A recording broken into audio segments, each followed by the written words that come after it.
인도의 성자로 추앙받는 간디가 기독교에 남긴 아픈 말이 있습니다. 예수는 좋다, 교회는 싫다 라는 말입니다. 이 말의 뜻을 풀어보자면 사랑을 몸소 실천하신 예수님 존재 자체, 그리고 그의 가르침, 그분의 인격은 너무나도 훌륭하여 위대한 스승으로서 너무나도 좋다. 그러나 그분을 따르는 자들의 삶과 인격은 별로 마음에 들지 않는다.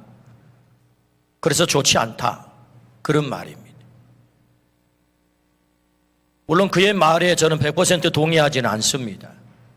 그가 모르는 우리 크리스천 가운데 너무나도 훌륭하게 살아가는 사람들이 너무 많기 때문에 표면적으로 나타난 그리스도인들의 모습을 보고 그렇게 판단한 것이라고 생각이 들어 100% 동의는 안 되지만, 그러나 그럼에도 불구하고 그의 말을 뼈 아프게 들어야 할 말임에 분명합니다. 2022년 11월 사김과 코디 연구소와 국민일보에서 의뢰해서 조사를 했습니다. 우리 기독교인들을 대상으로 조사를 한 거예요. 질문: 기독교 신앙을 버릴 생각을 한 적이 있습니까? 믿는 자들에게 질문한 것입니다. 그랬더니 대답이 15%가 예, 제가 신앙을 떠날 생각을 했습니다. 20대는 32%가 예, 제가 신앙과 교회를 떠날 생각을 했습니다. 두 번째 질문, 왜 떠나려고 했습니까? 이유가 뭡니까? 라고 질문에 49%의 사람들이, 떠날 생각을 가졌던 49% 사람들이 기독교인에 대한 실망이 너무 크기 때문입니다 라고 대답을 했어요. 자기도 기독교인이에요. 그러면서도 신앙을 떠날 생각을 한 이유가 기독교인에 대한 실망이 너무 커서 떠날 생각을 했습니다 라는 대답이에요.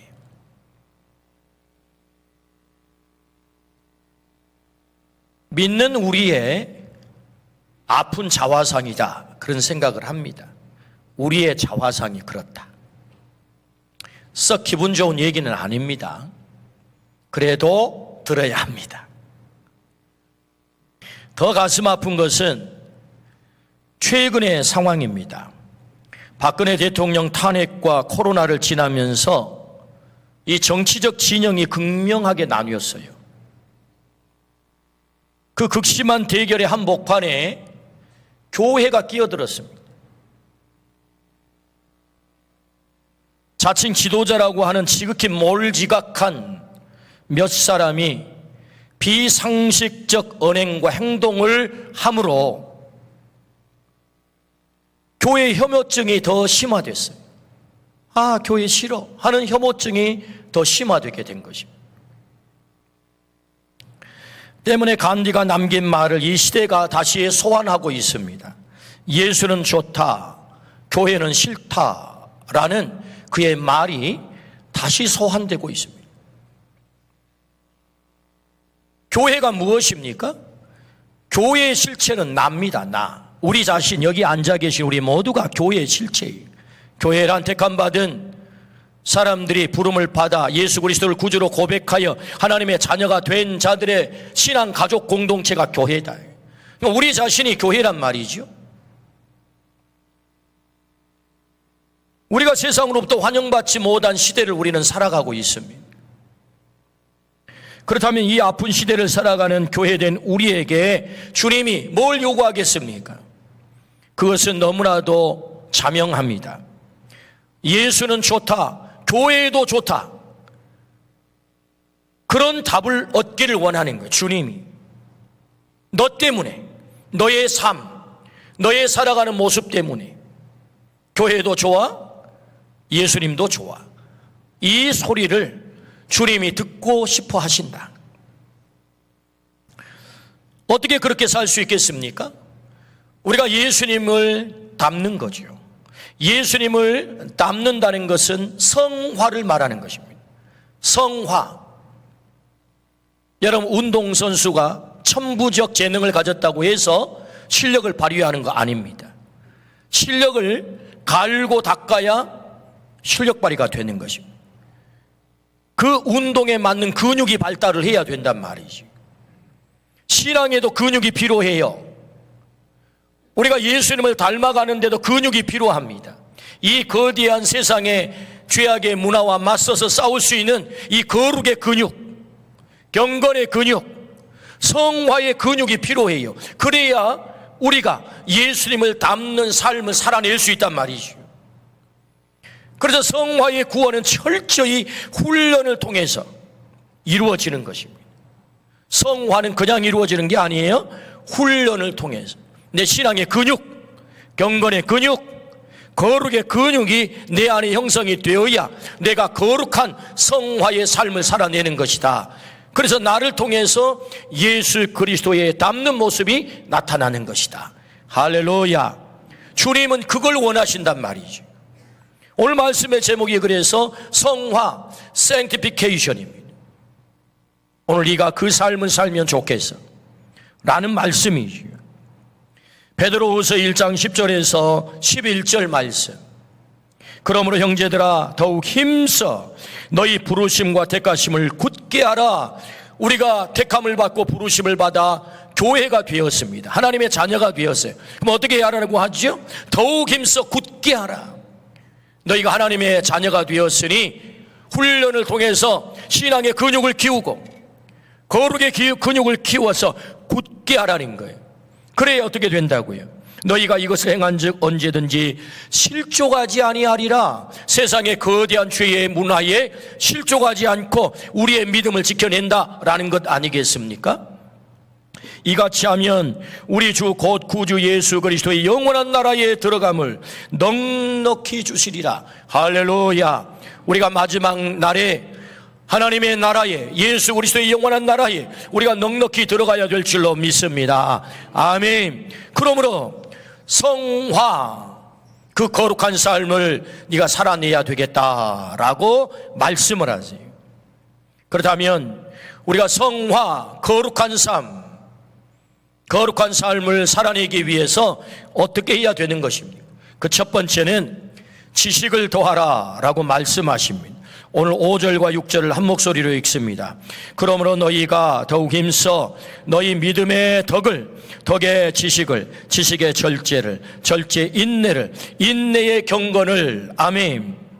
믿음의 덕의 지식을 더하라 라고 말씀하세요. 여기 지식이라는 말은 헬라어로 그노시스라고 합니다. 거룩한 변화, 이 성화의 웬 지식? 공부해야 된다는 말이야? 지식하면 좀 골치가 아프잖아요? 근데 여러분, 여기에 왜 지식이 나오는가? 그것은 여러분, 성화는 하나님의 성품을 담아내는 것이 성화예요. 하나님의 성품애로 변화, 예수님 성품애로 변화하려면 하나님을 잘 알아야 됩니다. 예수님을 잘 알아야, 그 지식이 있어야 변화가 가능한 거죠. 아는 것이 너무 중요해요. 베드로후서 시작도 바로 그 그노시스로 시작을 하고 있습니다. 2절에 하나님과 우리 주 예수를 알므로, 그래서 알므로, 그노시스함으로, 알므로 은혜와 평강이 너희에게 더욱 많을지어다. 우리가 예수 그리스도를 온전히 알 때 하나님의 은혜가, 그 평강이 우리의 삶 속에 가득할 줄로 믿습니다. 그노시스 하라는 거예요. 알라는 거예요. 알라. 지식을 가지라. 성경은 전체가 삼위일체에 하나님을 알려주는 책이죠. 그래서 우리는 계시의 책이라고 하지 않습니까? 여러분, 호세아 선지자의 이 피맺힌 외침을 한번 들어보십시오. 호세아 4장 6절, 내 백성이 지식이 없으므로 망하는도다. 네가 지식을 버렸으니 나도 너를 버려 내 제사장이 되지 못하게 할 것이요, 내가 내 하나님의 율법을 잊었으니 나도 내 자녀들을 잊어버리리라. 하나님에 대한 지식을 버렸으므로 나도 너희를 버리겠다라고 말씀하세요. 지식이 얼마나 중요합니까? 그래서 호세아서 6장 3절에 이렇게 말씀합니다. 그러므로 우리가 여호와를 알자, 힘써 여호와를 알자. 그의 나타나심은 새벽빛같이 어김없나니 비와 같이 땅을 적시는 늦은 비와 같이 우리에게 임하시리라. 여호와를 힘써 아시기를 축복합니다. 그래야 살 길이 열린다는 거예요. 그래야 우리가 제사장으로 산다는 것입니다. 우리가 하나님을 알아야 우리의 자녀들을 버리지 않는데요. 그래서 피 맺힌 이 절규, 여호와를 알자, 힘써 여호와를 알자. 호세아 선지자는 그렇게 외치는 것입니다. 그러므로 그 지식이 있을 때 우리가 성화할 수 있다라는 말씀입니다. 하나님을 아는 것이야말로 우리의 살 길이 열리는 것이다 라고 말씀을 하세요. 그러므로 여러분, 우리 모두가 하나님을 잘 알기를 축복합니다. 이 지식을 더하기를 축복합니다. 그 지식이 성화의 길이라는 것입니다. 이 지상에서 우리의 궁극적 목표가 무엇입니까? 에베소 4장 13절, 주님이 친히 우리에게 제시하세요.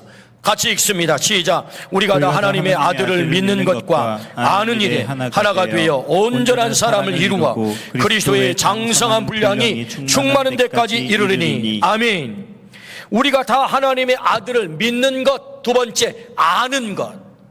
믿는 것, 아는 것. 그 믿는 것과 아는 일에 하나가 될 때 우리가 예수 그리스도의 장성한 분량이 충만한 데까지 성장하게 된다. 이것이 이 지상에서 우리를 향한 주님의 목표예요. 무엇이 성공입니까? 우리 안에 주님의 모습이 얼마나 나타나느냐, 그것이 성공의 척도이다. 좋은 대학을 나오고 출세를 해서 높은 자리에 가고 많이 소유한 것, 물론 그거 중요합니다. 근데 그것을 성경은 성공이라고 말하지 않아요. 성공은 내가 얼마나 예수님을 닮았느냐, 내 안에 얼마나 예수님의 모습이 나타나느냐, 그것이 주님이 우리에게 제시한 궁극적인 우리의 목표다. 여러분, 이 목표를 분명히 하기를 주의 이름으로 축원합니다. 아멘. 그게 성화다. 성화. 성경에 지식을 더해서 성화된 샘플이 있을까요? 예, 많죠. 많은 사람들이 하나님에 대한 지식을 더해서 성화의 자리에 이르는 샘플들이 많아요. 그 가운데 한 분을 꼽아보면 바울 사도입니다. 바울이 바로 그 샘플이에요. 바울 사도는 처음에 하나님 지식이 있었지만 바른 지식이 아니었습니다. 하나님은 인간 예수를 구세주로 보낼 뿐이 아니라고 그는 알았어요. 그의 지식에는. 또 율법을 완벽하게 지키면 하나님이 우리를 구원하신다, 그렇게 알았어요. 성민 이스라엘만 하나님이 구원하시고 이방 백성들은 구원하지 않는다, 이렇게 알았어요. 성전을 못 오가고 신성을 못 오간 예수는 반드시 십자가에서 죽어야 돼 라고 알았습니다. 그의 지식이 완전히 잘못되어 있죠. 예수를 죽이는 것이야말로 하나님이 좋아하실 것이라고 그는 알았습니다. 그래서 그는 스데반을 죽이는 살인 주동자가 되었던 것이죠. 결국 죄인 가운데 괴수가 되었습니다. 하나님께 충성한다고 했던 일이 하나님 대적하는 일이 되었습니다. 왜 그렇게 됐죠? 지식이 없었거든요. 바른 지식이 없었거든요. 그래서 하나님이 좋아하는 일을 한다고 했지만 그것이 오히려 하면 할수록 하나님을 대적하는 일이 된 것입니다. 그러니까 바른 지식이 얼마나 중요하냐. 그런데 그 바울이 다메섹 도상에서 예수님을 만나게 됩니다. 그의 눈에 흑암이 벗겨졌어요. 비로소 바른 지식을 가지게 된 것입니다. 예수님이 주인이 되었어요. 예수님의 인격과 성품이 그의 삶 속에 나타나기 시작했습니다. 그는 날마다 죽노라 그렇게 고백을 했어요. 주님이 십자가의 죽음과 같이 나는 날마다 죽노라. 바른 지식을 갖게 되니, 그렇지, 예수님이 십자가에서 날 위해 죽으셨지, 그래서 나도 날마다 죽음의 길을 걸어야 돼. 하나님의 영광을 위해서라면 모든 것을 그는 포기했습니다. 영혼 구원을 위해서라면 기꺼이 버림받아도 된다고 그는 믿었습니다. 오직 이타적인 삶을 그는 살았습니다. 살아도 주를 위하여 살고 죽어도 주를 위하여 죽는 사람으로 그는 살게 된 것입니다. 빌립보서 4장 12절 말씀에 나는 비전에 처할 줄도 알고 풍부에 처할 줄도 알아. 모든 일 곧 배부름과 배고픔과 풍부와 궁핍에도 처할 줄 아는 일체의 비결을 배웠노라. 누가 그렇게 살았지요? 예수님이 그렇게 살았죠. 풍부에 처할 줄도, 궁핍에 처할 줄도, 가난에 처할 줄도, 일체의 비결을 누가요? 예수님이 그렇게 사셨던 거예요. 그래서 바울 사도도 그 예수님을 닮다 보니 일체의 비결을 배운 거예요. 성화됐다 그 말이죠. 어떻게? 바른 지식을 통해서 예수님을 바르게 알게 되었을 때 그의 삶 속에서 그런 놀라운 변화가 일어났다. 그래서 오직 주님께서 주실 면류관만 바라보는 삶을 그는 살게 된 것입니다. 그래서 여러분, 성경의 그 증거가 뭐지요? 그가 바른 지식을 통해서 온전히 성화된 삶의 증거, 고린도전서 11장 1절 말씀입니다. 우리 같이 한번 읽어봅시다. 시작. 내가 그리스도를 본받는 자가 된 것 같이 너희는 나를 본받는 자가 되라. 아멘. 당당하게 내가 예수님을 본받았습니다. 내가 예수님을 닮았습니다. 그러니 당신들도 날 닮으세요 라고 당당하게 말할 수 있었지요. 어떻게 해요? 성화됐다 그 말입니다. 그리스도를 온전히 닮았다. 그러므로 여러분, 바른 지식이 있을 때 거기에 반드시 놀라운 변화가 일어날 줄로 믿습니다. 바울 사도가 그런 변화를 경험했다. 요한복음 14장 26절 말씀에 보혜사 곧 아버지께서 내 이름으로 보내실 성령, 그가 너희에게 모든 것을 가르치고 내가 너희에게 말한 모든 것을 생각나게 하리라. 성령님이 왜 오셔요? 나를 가르치려고. 그 가르침의 내용이 뭡니까? 예수님을 가르치려고. 그러니까 성령님이 오셔서 하시는 최대의 사역은 예수님을 가르치는 거예요. 예수님을 바르게 가르치는 거예요. 오늘 또 성령님이 그 예수님을 나에게 바르게 가르치는 줄로 믿습니다. 이 지식이 더해질 때 네가 성화의 삶을 살 수 있어 라고 말씀하세요.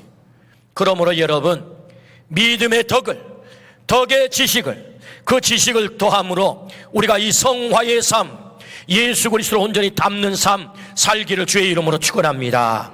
아멘. 그렇다면 여러분, 우리가 알아야 될 하나님은 어떤 하나님이실까요? 그 첫 번째는 나를 하나님의 형상으로 창조하신 창조주 하나님이시다. 그 하나님은 알라라고 말씀하세요. 어떤 지식이요? 하나님은 창조자십니다. 요 지식. 창세기 1장 27절입니다.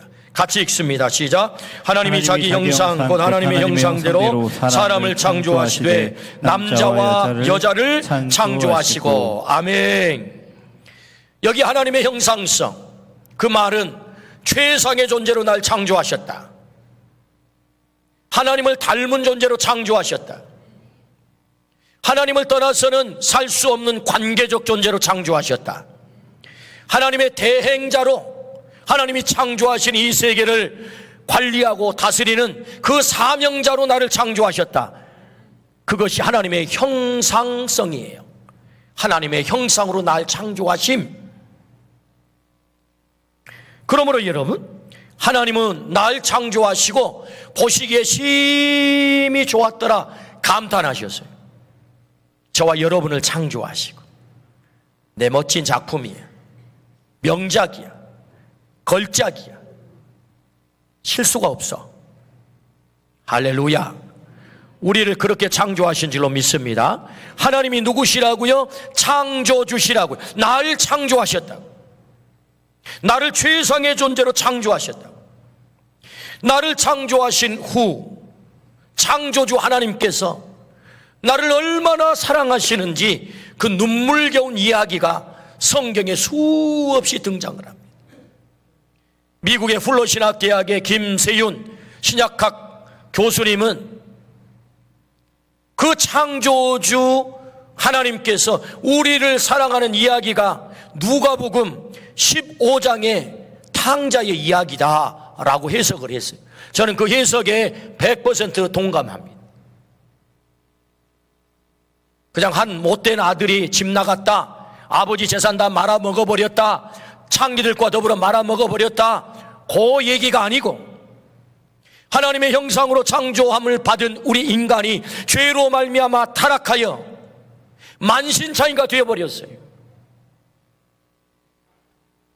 하나님 아버지가 우리에게 주신 그 어마어마한 에너지를 가지고 하나님의 형상으로 지음받은 그 어마어마한 재산을 가지고 저 멀리 나가 죄와 더불어 먹고 마시며 완전히 만신창이가 되어서 더 이상 세상 누구도 환영하지 않는 완전히 그 몰골을 하고 집으로 돌아오는데 아버지는 그 아들을 포기하지 않아요. 기다립니다.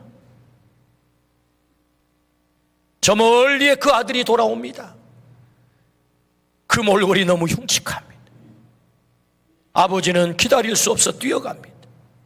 그리고 그 아들을 끌어안습니다. 입을 맞춥니다. 금이 환영했다는 얘기가 아니에요. 그 몸에 향수가 난다는 얘기가 아닙니다. 명품을 둘러 걸쳤다는 얘기도 아닙니다.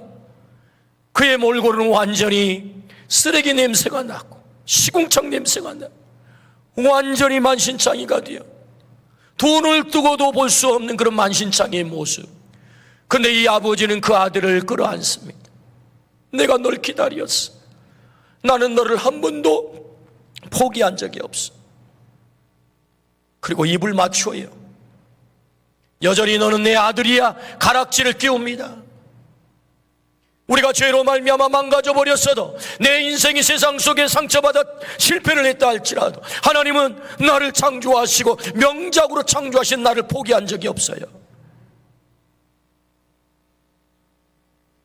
내가 너를 새 옷을 입힐 거야. 너는 여전히 내 아들이거든. 내 가락지를 끼워줄게. 내가 너를 새롭게 만들 거야. 새 신발을 신겨줄 거야. 이 기쁨을 주체할 수 없으니 우리 어떻게 할까? 잔치하자. 송아지를 잡아라.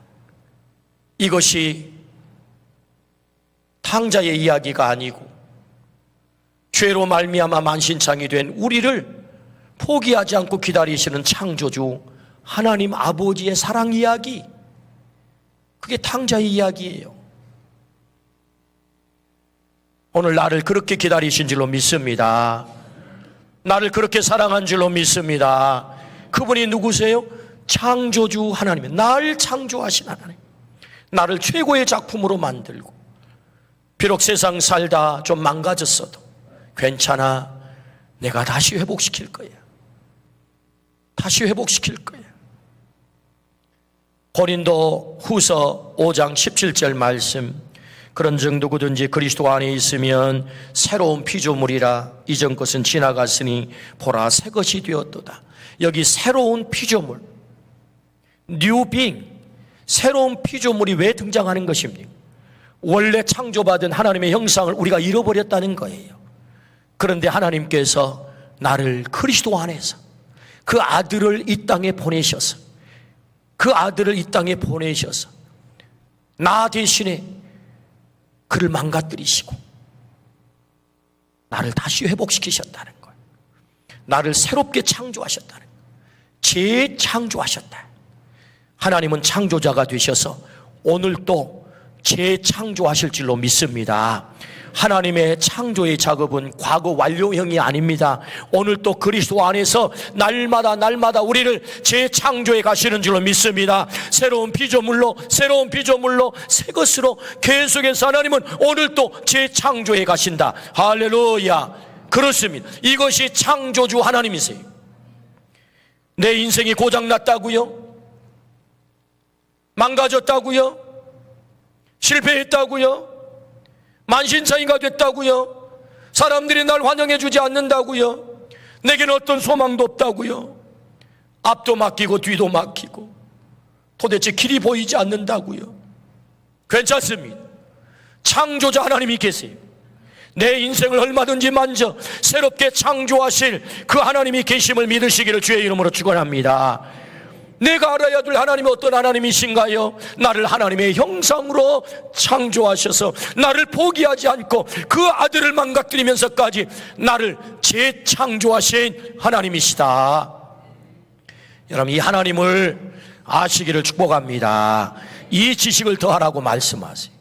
네가 알아야 될 지식은 바로 그 지식이야. 그 하나님을 제대로 알면 좋겠어. 나의 창조주 되시는 그 하나님을 아시기를 주의 이름으로 축원합니다. 아멘. 두 번째 우리가 알아야 될 하나님은 어떤 하나님이실까요? 심판의 하나님이세요. 온도가 확 바뀝니다. 창조자 되셔서 나를 끝까지 포기하지 않으시는 그 하나님께서 나를 지켜나가시고 유지해 나가시고 생명의 길로 인도해 가시는데 때로는 심판의 매를 드시기도 한다는 거예요. 하나님의 심판은 또 다른 사랑의 얼굴입니다. 죽이는 게 목적이 아니에요. 멸망이 목적이 아닙니다. 돌아와야 너 산다 라는 하나님의 사랑의 제스처예요. 돌아와야 살아. 그래서 심판하십니다. 에레미야서 1장 16절입니다. 우리 같이 읽습니다. 시작. 무리가 나를 버리고 다른 신들에게 분향하며 자기 손으로 만든 것들에 절하였은즉 내가 나의 심판을 그들에게 선고하여 그들의 모든 죄악을 징계하리라. 누구를 향한 말씀입니까? 그토록 사랑한 유다 백성을 향한 하나님의 말씀이. 왜요? 그들이 나를 버렸다. 하나님 버렸대요. 다른 신에게 분향했대요. 자기 손으로 만든 우상에게 절했대요. 때문에 내가 너를 심판할 거야 라고 말씀하시죠. 우리는 하나님을 오해할 때가 많습니다. 하나님 날 사랑하시니 내가 아무렇게 무슨 짓을 다 해도 하나님은 다 봐주셔. 왜? 사랑이시니까. 과연 그럴까요? 오늘 성경을 정확하게 읽으십시오. 하나님에게는 또 다른 얼굴이 있습니다. 그 또 다른 얼굴은 심판입니다. 그것은 나를 너무 사랑하기 때문에 너 돌아와야 살아. 하나님은 때로 이 사랑의 매를 드십니다. 잊지 마십시오. 하나님의 또 다른 사랑의 얼굴은 심판이다. 예레미야 2장 13절입니다. 자, 같이 한번 읽습니다. 시작. 백성이 두 가지 악을 행하였나니 곧 그들이 생수에 근원되는 나를 버린 것과 스스로 웅덩이를 판 것인데 그것은 그 물을 가두지 못할 터인 웅덩이. 두 가지 악을 행했대요. 첫 번째는 하나님을, 생수에 근원된 하나님을 버렸어요. 두 번째는 스스로 웅덩이를 팠어요. 나 하나님 없이도 내가 판 웅덩이에서 나온 그 생수 마시고 살 거예요. 하나님 필요 없어요 라는 것이거든요. 생수에 근원된 하나님을 버린 것이 첫 번째 악. 두 번째 악, 나 하나님 없이도 얼마든지 내 우물에서 생수를 마셔 나 살 수 있어요. 여기에 도덕적인 문제를 얘기하나요? 여기에 법을 어긴 범법을 얘기하나요? 근본적인 악이 뭐예요? 여러분, 살인했다는 얘기가 아니잖아요. 강도짓 했다는 얘기도 아니잖아요. 폭력을 저질렀다는 얘기가 아니잖아요. 하나님이 악이라고 하는 그 심판의 악의 실체가 뭐예요? 하나님을 떠난 거예요. 하나님을 버린 거예요. 우리는 하나님을 떠나고 하나님을 버린 것에 대해 심각하게 생각하지 않습니다. 그러나 성경은 그것을 가장 심각한 악이라고 말하는 것입니다. 하나님 없이 얼마든지 내 실력, 내 능력으로 우물 파서 거기에 나오는 생수로 나 먹고 살 수 있어요. 그게 악이래요. 그게 악이래요. 때문에 나는 너희를 심판할 거야 라고 말씀을 하십니다. 하나님의 경고대로 남한국 유다는 BC 586년에 바벨론에게 처절하게 망합니다. 하나님의 거하실 성전 예루살렘 성전이 완전히 초토화되었습니다. 하나님의 심판이 그대로 임한 거죠. 바벨론이 강대국이고 유다가 약소국이니 그래서 어쩔 수 없는 국제정세 가운데 망했어, 그런 얘기가 아니에요. 심판의 주체가 하나님이다. 하나님. 바벨론은 하나님이 들어서 사용하는 매일 뿐이다, 채찍일 뿐이다 라는 말씀이죠. 그러므로 여러분, 하나님의 또 다른 사랑의 얼굴이 심판임을 기억하십시오. 우리가 하나님에 대해서 알아야 돼. 지식이 더해져야 돼. 어떤 지식? 하나님에게는 심판이라고 하는 얼굴이 있다. 그래서 우리를 너무너무 사랑하기 때문에 심판, 마지막 멸망시키는 것이 목적이 아닌 우리를 진정으로 살리기 위해서, 너 계속해서 하나님 버리고 떠나면 진짜 망해, 그러니 돌아와야 살아 해서 하나님은 심판에 때로는 매를 드신다. 너무너무 사랑해서. 그래서 히브리서 12장 8절 말씀, 자 같이 읽습니다. 시작. 징계는 다 받는 것이거늘 너희에게 없으면 사생자요 친아들이 아니니라. 할렐루야. 우리가 참 아들이기 때문에, 사생자가 아닌 참 아들이기 때문에 하나님의 징계가 있다라고 말씀을 하세요. 그러므로 여러분, 이 말씀을 우리에게 잘 적용하기를 주의 이름으로 축원합니다. 내 삶 가운데 혹 어떤 일이 벌어질 때 다른 사람에게 적용하지 말고, 야 너 그래서 그런 거야, 그래서 너 매 맞은 거야, 그래서 하나님의 심판 당한 거야 라고 적용하지 말고, 이 말씀은 자신에게, 오직 자신에게만 철저하게 자신을 성찰하고, 하나님 왜 그런 일이 있어야 합니까? 하나님 가르쳐 주십시오. 혹여 나로 하여금 하나님께 돌아오라고 한 하나님의 사인은 아닌가요? 하나님의 사인은 아닌가요? 내가 하나님을 버리고 하나님을 떠나 스스로 웅덩이를 파서 하나님 없이도 살 수 있겠다고 하는 이 교만함 때문에 하나님 나에게 보내주신 사인 아닌가요? 자신에게 적용해야 된다. 자신에게. 왜? 내가 참 아들이고 참 딸이기 때문에 하나님 너무 사랑하셔서 때로 나를 징계하신다 말씀하세요. 그러므로 여러분, 심판의 하나님을 아시기를 주의 이름으로 축원합니다. 아멘. 우리가 살아가는 이 시대가 어떤 시대입니까? 하나님을 거역하는 세대입니다. 자기가 하나님 되어 살아가는 세대, 하나님 버리고 스스로 웅덩이를 판 세대, 하나님 없이도 얼마든지 잘 살 수 있어요 라고 교만한 세대, 하나님 가증스럽게 여기는 일을 너무나도 당당하게 하는 세대, 부끄러운 것을 부끄럽다고 말하지 않는 세대. 왜 나의 취향을 간섭합니까? 내 취향대로 살게 해주세요. 부끄러워하지 않는 세대, 우리가 살아가는 세대. 어느 정신 빠진 사람은 여호와의 이름을 망령되이 일컫고 나서도 그것이 하나님의 이름을 망령되이 일컬은 줄도 모르는 정신 빠진 사람이 있습니다. 하나님 까불면 나한테 죽어, 그런 정신 빠진 사람이 있어요. 소위 말하면 지도자라고 하는 사람이, 그를 교주처럼 추종하는 사람들이 많습니다. 하나님 지식이 없으면 망하는 길을 자초하는 것입니다. 그 하나님이 어떤 하나님이신데 감히 하나님의 이름을 그렇게 망령되이 일컫는단 말입니까? 하나님 지식 없으면 망해요. 이 지식이 이 백성이 나를 아는 지식을 버림으로 나도 그들을 버리겠다, 주님이 말씀하셨어요. 심판의 하나님 앞에 우리가 겸손하기를 주의 이름으로 축원합니다. 네가 그 하나님을 알아야 되겠다 말씀하셨어요. 세 번째, 우리가 알아야 될 하나님은 어떤 하나님이신가요? 아들을 죽이고 나를 살리신 하나님이십니다. 우리 함께 읽어볼까요? 시작. 아들을 죽이고 나를 살리신 하나님. 그 하나님은 사랑의 하나님이세요. 사랑의 하나님. 로마서 5장 8절입니다. 함께 읽습니다. 우리가 아직 죄인 되었을 때에 그리스도께서 우리를 위하여 죽으심으로 하나님께서 우리에 대한 자기의 사랑을 확증하셨느니라. 아멘. 철학자 에리 프롬은 사랑의 기술 아트 오브 러빙에서 사랑이란 보호, 책임, 존경, 이해, 그리고 다 주는 것이라고 간파를 했습니다.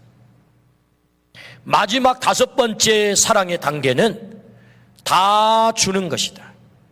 우리는 그 사랑을 아가페 사랑이라고 합니다. 아가페 사랑. 하나님은 그 사랑을 우리에게 보여주셨어요. 어떻게 증명했나요? 하나밖에 없는 아들을 우리에게 보내주셨어요. 그를 죽이심으로 사랑의 확증을 해주셨다라고 말씀하세요. 근데 여러분, 우리가 어떤 상태였습니까? 오늘 성경을 보십시오. 우리가 아직 죄인 되었을 때, 죄의 삭은 사망입니다. 다 지옥에 갈 수밖에 없습니다. 우리가 그 사랑받을 만한 자격이 안 됐을 때, 무자격자일 때 하나님께서 그 무자격자인 나를 위해서 아들을 죽이시고 나를 살리기 위해서 그 사랑의 확증을 하신 줄로 믿습니다. 아멘. 아들을 죽이면서 나를 살리신, 다 주신 사랑, 이 아가페의 사랑 어떻게 증명했어요? 아들을 죽임으로. 사랑의 또 다른 말은 그래서 희생입니다. 희생 없는 사랑은 사랑이 아니에요. 하나님이 어떻게 나를 사랑했습니까? 아들을 죽이면서까지 나를 살리려 아들을 죽이면서까지 사랑하셨어요. 이 하나님이 우리가 알아야 될 하나님인 줄로 믿습니다. 이 지식을 알라라고 말씀을 하세요. 보혈의 피를 흘려 나를 의롭게 만들었습니다. 그 사랑이 나를 거룩하게 만들었습니다. 나는 거룩할 수 없었던 자였습니다.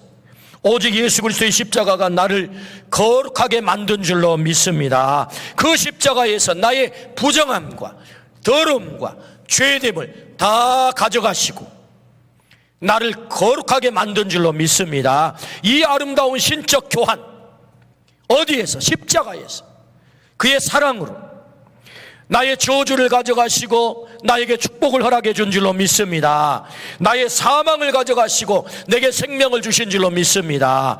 십자가가 그 거룩한 교환을 이루었다는 거지요. 그것이 하나님의 사랑이다. 아들을 죽이신 하나님의 사랑, 이 사랑을 알라라고 말씀하세요. 이 하나님의 사랑, 이 사랑에 대한 지식이 있기를 주의 이름으로 축원합니다. 하나님은 나를 그렇게 사랑하신다. 1995년 12월 25일 한 분이 돌아가셨습니다. 신문은 그를 한국의 슈바이처, 살아있는 성자, 작은 예수라고 기사를 냈습니다. 죽기 전 그는 유언을 남겼습니다. 내 비문에 이렇게 써주시오. 그 비문은 이렇습니다. 주를 섬기며 살다 간 사람, 주를 섬기며 살다 간 사람, 그가 누구입니까? 의사 장기려 박사님이세요. 그는 자타가 공인하는 예수님을 가장 많이 닮은 사람이었습니다. 그의 일화 중에 이런 일화가 있었다고 해요. 너무너무 가난한 사람이 치료를 받았는데 치료비를 낼 수가 없었어요. 근데 그 병원의 원장이 누구냐? 장기려 박사. 환자에게 와서, 환자님, 제가 밤에 뒷문을 열어놓을 테니까 조용히 가세요. 누구라고요? 원장이라고, 원장. 근데 원장이 치료비를 낼 수가 없어서 뒷문 열어놓을 터이니 조용히 가세요. 또 이런 일화가 있었다고 해요. 치료를 했는데 이분이 너무너무 먹지 못해서 영양실조로, 그래서 병이 난 거예요. 그래서 처방전을 내렸는데 처방전이 이렇습니다. 이 환자에게는 닭 2마리 값을 내주시오, 원장. 처방전. 그래서 원무과에서 이 환자를 퇴원시키면서 오히려 닭 2마리 값을 주어가지고 보냈다는 거예요. 잘 먹어야 치료가 되니까. 최근에 지광유철이라고 하는 분이 장기려 평전을 냈습니다. 무려 770페이지가 되는 큰 책입니다. 그 부제가 이렇습니다. 사람을 사람으로 대했던 의사. 왜 이런 부제가 붙었을까요? 오늘 사람을 사람으로 대하지 않습니다. 사람을 물건으로 대합니다. 사람을 돈으로 대합니다. 사람을 이익의 대상으로 대합니다. 그것이 세상의 인심입니다. 사람을 살리는 병원조차도 그럴 때가 있습니다. 다 그렇다는 얘기가 아니고 그럴 때가 있습니다. 그래서 장기려 평전을 쓰는데 거기 부제 제목을 사람을 사람으로 대한 의사라고 하는 부제를 붙였어요.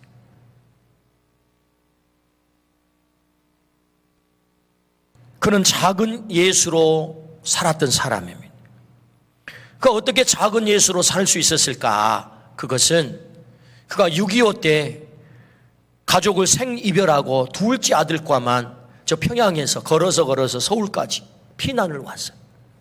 그리고 저 부산까지 내려갔습니다. 그 과정 속에 숱한 죽음의 고비를 넘겼어요. 그 숱한 죽음의 고비를 넘기면서 하나님의 사랑을 깊이 체험하게 됐어요. 하나님께서 그의 생명을 붙잡고 계시는 그 놀라운 사랑을 체험했어요. 그래서 이 놀라운 사랑을 내가 갚는 마음으로 내 평생을 살아야 되겠다. 그런 마음을 다짐하고 그는 살다 보니 작은 예수가 된 거예요. 그가 남긴 어록입니다. 사랑은 다른 사람을 위한 죽음이다. 그리고 영원한 생명은 사랑이다. 다른 사람을 위해서 자기의 생명을 버리는 자만이 영원한 생명을 소유한 사람이다. 나는 도리어 열심히 이 죽음의 길을 찾을 것이다. 왜 죽음의 길을 찾아요? 더 사랑하기 위해서 내 목숨을 바쳐서까지 사랑하기 위해서 나는 그 죽음의 길을 찾을 것이다 라는 말을 남겼습니다. 하나님의 사랑을 온전히 깨달은 그는 그 사랑을 실천하고자 그는 이 길을 걸었던 것입니다. 그래서 살다 보니 작은 예수라고 하는 아름다운 별명을 얻게 됐습니다. 작은 예수, 장길이요. 오늘 주님은 우리에게 기대하십니다. 예수는 좋다. 교회도 좋다. 예수는 좋다. 예수 믿는 사람은 더 좋다. 당신에게서 예수님의 모습이 나타나니 주님이 기대하세요. 오늘 나에게 어떻게 우리가 이 성화의 길을 걸을 수 있을까요? 믿음의 덕에 지식을 더하라 라고 말씀하세요. 어떤 지식이요? 하나님에 대한 지식. 그 하나님은 어떤 하나님이신가요? 나를 창조하신 하나님, 나를 끝까지 포기하지 않으신 하나님, 때론 나에게 심판의 얼굴로 다가오신 하나님, 내가 하나님을 떠나고 하나님을 거역하고 하나님의 길에 설지 않을 때 때로 나를 너무 사랑해서 내가 진짜 망하는 길로 가지 않도록 때로 심판의 매를 들고 나타나신 하나님, 그리고 아들을 죽여 나를 살리신 사랑의 하나님, 그 하나님을 아는 지식, 그 지식을 더하라. 오늘 우리가 하나님을 이렇게 알고 그 지식을 더했을 때 우리 안에 예수 그리스도의 모습이 드러날 줄로 믿습니다. 그때 세상은 말할 것입니다. 예수는 좋다. 교회는 더 좋다. 예수 믿는 사람은 더 좋다. 이 성화의 길을 우리 모두가 걷기를 주의 이름으로 축원합니다. 아멘.